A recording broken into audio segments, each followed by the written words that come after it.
Ya ayyuhalladzina amanu jtanibu katsiran minadh-dhann. Hai orang-orang yang beriman, jauhilah atas kalian katsiran minadh-dhanni, yang banyak dari persangkaan. Inna ba'dadh-dhanni itsam, karena sebagian persangkaan itu adalah dosa. Jadi persangkaan itu ada persangkaan baik, ada persangkaan buruk. Nah, kalau persangkaan buruk ini dosa. Al-Imam An-Nawawi rahimahullahu ta'ala, beliau menjelaskan su'udh-dhanni haramun mithlul qaul. Buruk sangka itu hukumnya haram sebagaimana ngomong yang jelek itu juga haram, maka buruk sangka ini juga haram. Karena ini perkara yang sangat jelek sekali. Apalagi kalau buruk sangka itu diikuti, terus buruk sangka itu dituruti, maka akan menimbulkan keburukan-keburukan yang tidak ada habisnya. Dan ini biasanya banyak di kalangan perempuan. Zaman dulu, tapi kalau sekarang laki-laki perempuan sama aja. Ada temennya lewat nggak nyapa, langsung disuudoni itu. Ini orang sekarang kok sudah sombong sekali sih. Saya yang ada di sampingnya tidak dianggap sama sekali. Nah, itu suudon itu. Nah. Ada temannya ngaji, persiapannya komplit. Ini ngaji kata-katanya diperindah, ini riya ini. Itu suudzon. Ada temannya pakai baju yang bagus. Ahli ilmu kok pakai perkara-perkara yang mewah. Ini bertentangan dengan syariat ini. Ini suudzon ini.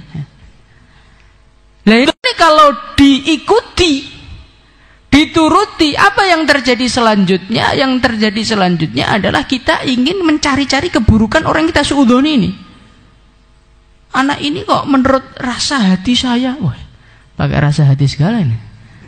Ini kok ada nggak beresnya ini? Terjadi suatu persangkaan buruk dalam hati kamu tanpa dasar, hanya berdasarkan rasa. Ini kalau dituruti, apa yang terjadi? Yang terjadi adalah kita akan menjadi orang yang meneliti keburukan orang. Kita lihat, coba mau saya teliti ini. Biasanya perasaan hati saya ini nggak pernah salah kok, merasa wali lagi.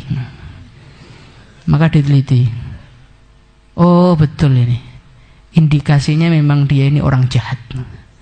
Setelah kita meneliti keburukan orang dan kita merasa perasaan kita betul, lanjutannya apa? Lanjutannya kita akan membicarakan keburukan orang tersebut. Jadi suudzon itu kalau diikuti, yang pertama menjadikan kita ingin lebih tahu mengenai dia, negatifnya bukan kebaikannya. Keburukannya pengen lebih kita ketahui. Setelah keburukannya kita dapatkan, maka kita ekspos. Kita menjadi raja penggunjing dan ratu penggunjing di dunia. Di masjid ngunjing orang, nanti di pasar ngunjing orang, di kelas ngunjing orang, sampai ngaji loh ngunjing orang juga.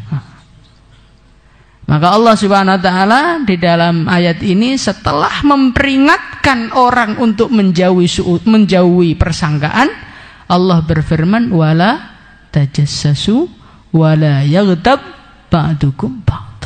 Apa hikmahnya Allah menceritakan mengenai tajassus dan ghibah setelah bercerita mengenai persangkaan buruk? Kenapa? Karena tajassus dengan ghibah ini adalah paket lanjutan dari orang yang berburuk sangka. Maka dari itu di dalam kehidupan kita usaha jangan suudzon kepada orang lain. Insyaallah ya. Karena suudzon itu penyakit ya. Suudzon itu penyakit. Bagaimana caranya biar kita ini tidak suudzon? Pertama-tama kita harus mencari tahu suudzon itu sumbernya dari mana. Suudzon itu atau persangkaan buruk, pemikiran negatif, sudut pandang negatif, ini ada dua sumbernya. Ada sumber zahir dan ada sumber batin. Sumber zahirnya apa? Sumber zahirnya itu biasanya menurut penelitian kedokteran, negative thinking atau pemikiran, sudut pandang yang negatif itu muncul dari badan yang tidak sehat.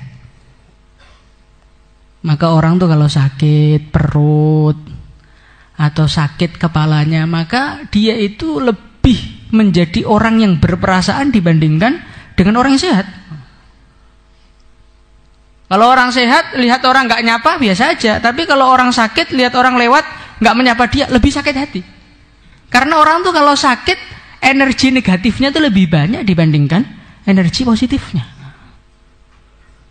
Maka kita ini kalau tidak ingin menjadi orang yang suka suudzon, harus dijaga kesehatannya. Insyaallah ya. Maka di Al-Fatah dilatih furusyah, biar kalian lari-lari, dijemur siang-siang. Itu biar apa? Biar badannya sehat, akhirnya pikirannya nggak aneh-aneh. Kalau kalian tuh dekem aja di rumah, di kamar, makan tidur, maka nanti negatif tok isinya. Akhirnya menjadi majelis ghibah, menjadi majelis yang mencaci manusia, menggunjing manusia. Kemudian yang kedua kali,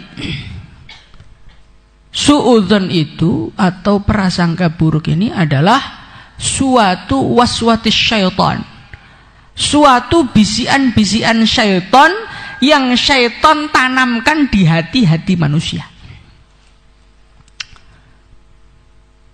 Dan syaitan ini pinter, dia pengalaman untuk ganggu manusia itu sudah beratus-ratus tahun atau beribu-ribu tahun. Maka orang-orang yang ditanami suudzon ini, setiap orang berbeda-beda. Kalau yang mau ditanami suudzon itu orang-orang soleh atau orang-orang ahli ilmu, santri, ustadz. Maka setan ini ngomongnya pinter. Hei fulan, kamu itu orang yang sudah banyak doa, orang yang sudah banyak ngaji. Ini sebagaimana diceritakan dalam Ruhul Bayan. Kamu ini adalah orang yang sudah mendekat kepada Allah. Maka percayailah firasat yang ada dalam hati kamu. Kok kamu menatap seorang lain rasanya nggak enak, itu indikasi memang dia itu orang buruk. Jadi setan itu membisikkan terutama kepada orang-orang santri-santri, orang-orang ahli agama, orang-orang sudah banyak korban ini, dibisiki seperti itu. Ini yang rasa nggak enak, rasa suudzon kepada orang lain yang ada di dalam hati kamu, ini bukan suudzon ini adalah ketajaman firasat kamu. Maka ini jangan diabaikan. Ini firasat kamu, ini firasatnya orang soleh, ini firasatnya wali ini. Padahal sebetulnya itu adalah suudzon, tanaman yang ditanamkan oleh syaitan. Nah, kalau orang-orang yang nggak ahli agama, orang-orang pinggir jalan tuh ya suudzon yang langsung gitu aja. Tapi kalau yang ahli ilmu ini suudzonnya lebih elegan gitu loh. Suudzonnya tuh lebih rapi, lebih sopan, tapi sebetulnya sama.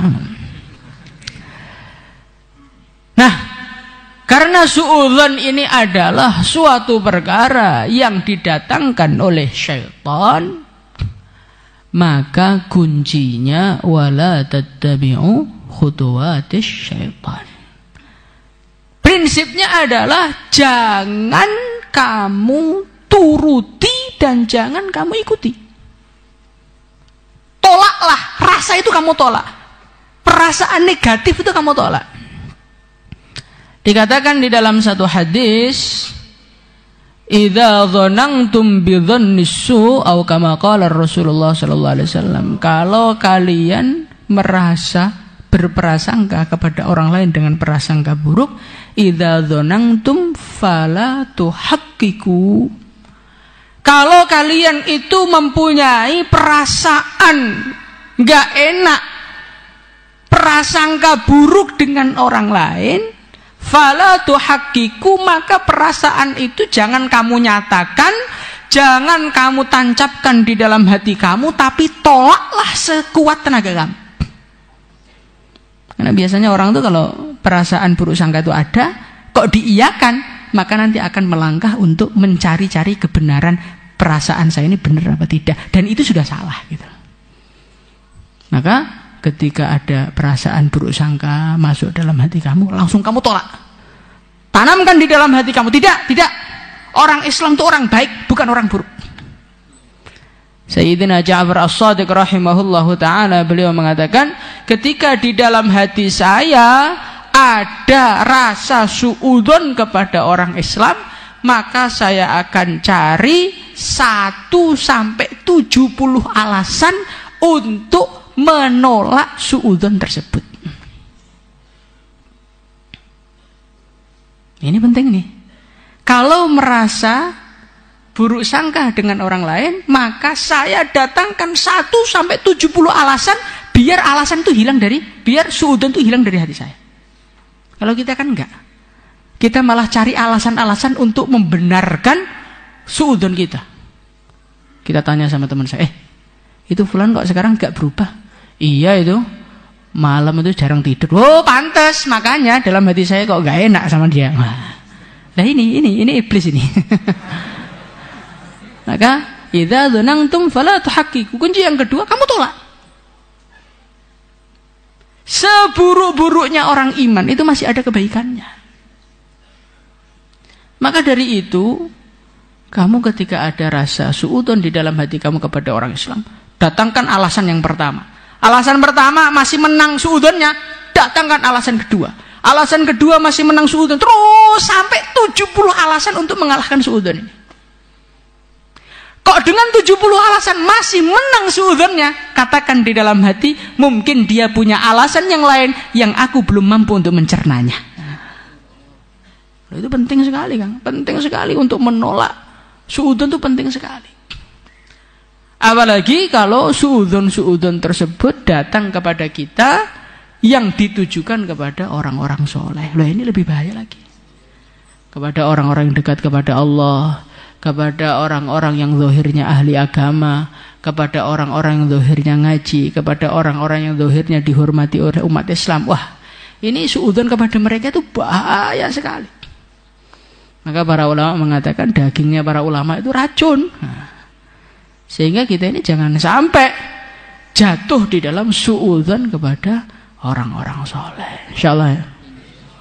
Sampai seorang ulama dikatakan dalam Ruhul Bayan, beliau mengatakan, suhbatul asyrar turithu husnadh-dhanni bil abror. Terkadangan, kata beliau, orang itu perlu berkumpul dengan orang-orang jelek. Supaya apa? Supaya husnudzon dengan orang-orang soleh. Maka kamu lihat dalam kehidupan ini, yang suudzon kepada orang-orang soleh itu siapa? Orang yang terlalu dekat dengan orang-orang soleh itu. Yang khidmat tiap hari, nyiapkan makannya, itu biasanya suudzon malah mereka itu. Karena nggak mungkin kan orang-orang soleh itu 24 jam soleh terusan juga. Nggak mungkin, kadang-kadang ada kekurangannya. Di saat itulah muncul suudzon dalam diri kita.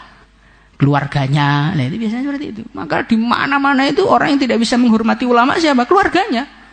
Karena mereka merasa dekat, ketika merasa dekat melihat kekurangannya, ketika melihat kekurangannya muncul suudzon. Maka dari itu perlu jaga jarak juga dengan orang-orang soleh, supaya kita ini husnudzon kepada mereka. Karena orang itu kalau tidak terlihat, yang kita rasakan itu kebaikannya. Tapi kalau kita duduk tiap hari, itu kadang-kadang yang tampak malah keburukannya. Saking para ulama itu pengennya orang tuh nggak husnudzon dengan orang soleh itu sampai dengan cara, wes lebih baik menjauh aja daripada dekat malah jadi masalah. Kemudian yang ketiga, sebagaimana saya katakan tadi, bahwasannya